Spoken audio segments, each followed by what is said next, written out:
Hey guys, welcome back to another video. In this one we're looking at the 1MORE Spearhead VRX over-ear gaming headphones. Now if you remember on the channel previously we looked at the triple drivers and they gave an absolutely excellent performance. So getting this in, you know my expectations were going to be rather high. Now currently these are coming in at 200 smackers in the States and also the US. The prices kind of match up pretty similarly throughout the board. So $200, £200, about 190 euros. So just consider that as we go throughout the video and I'll tell you the features that this offers. And then of course at the end I'll give you an overall conclusion.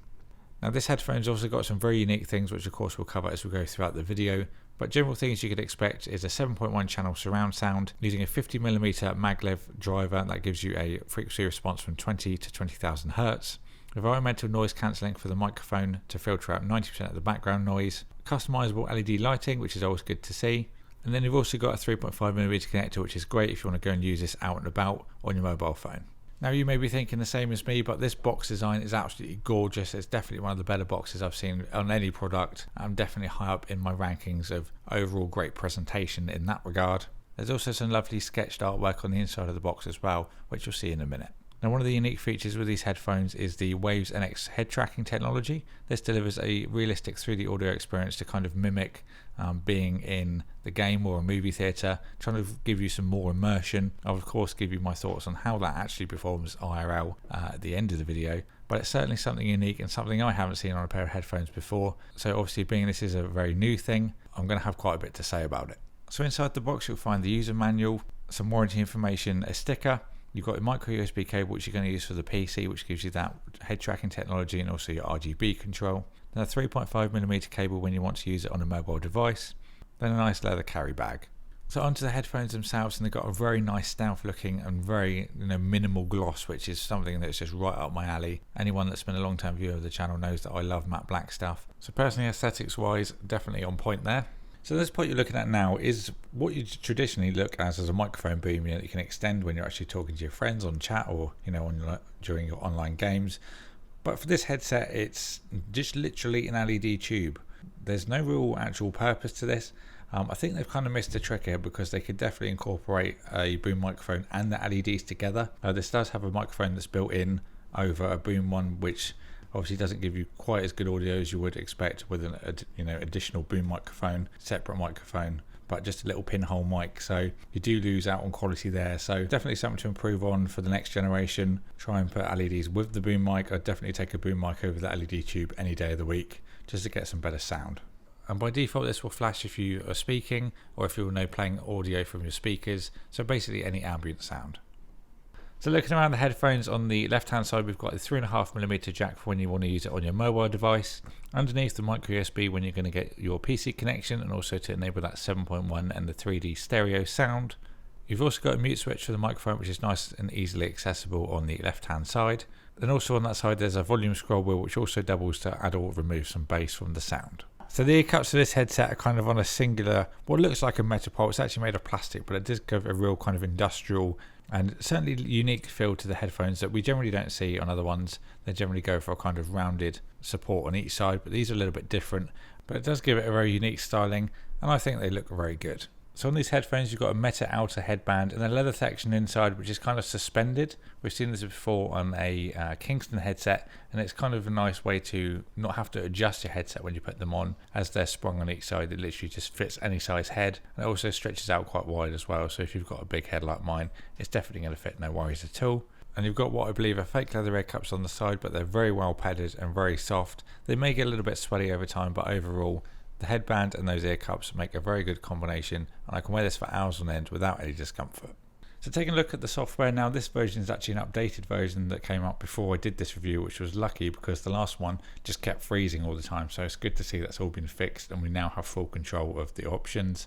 So you've got the basic volume for the microphone and obviously the headset. And on the right hand side we've got the quote unquote vibration setting. Now if you go into a little bit more depth, all this literally does is turns up the bass frequency on the EQ. So there's no actual such bass vibration or additional rumble. It's just added EQ for the bass. So not quite as good as it may sound, but you do get a lot of depth of bass from these headphones anyway. So the next setting here is the head tracking, which is obviously tracking the movements as you turn through playing games and stuff. If you look left and right, it will change where the audio source comes from. Now literally just a case of looking at your screen and then resetting it to get it kind of accurate and aligned. I will talk about that more in the conclusion.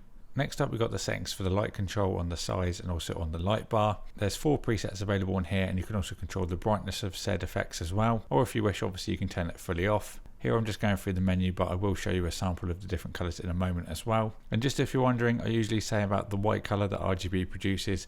Now we do need to bear in mind it is a difficult colour for it to produce because it's obviously using 3 different colours to try and make one, rather than a purely white LED on its own. But this one does come out a little bit purple, so on the very rare occasion that someone's going to be buying a headset purely for the RGB, that's not the way you should really do it. But should you be someone that looks for a certain colour, you know, maybe to match everything else that they've got in terms of the setup, then I'm afraid this white isn't going to cut it. Okay, so here's a demonstration of some of the built-in effects. Now going first of all is the brightness control. I'm going to speed this video up purely for the sake of time, but you can get, you know, a general idea of what you could expect. These are just going through some of the static colours. Then we're going to a breathing option, obviously changing that as well so you can get a better idea of the different colours that are available during this mode.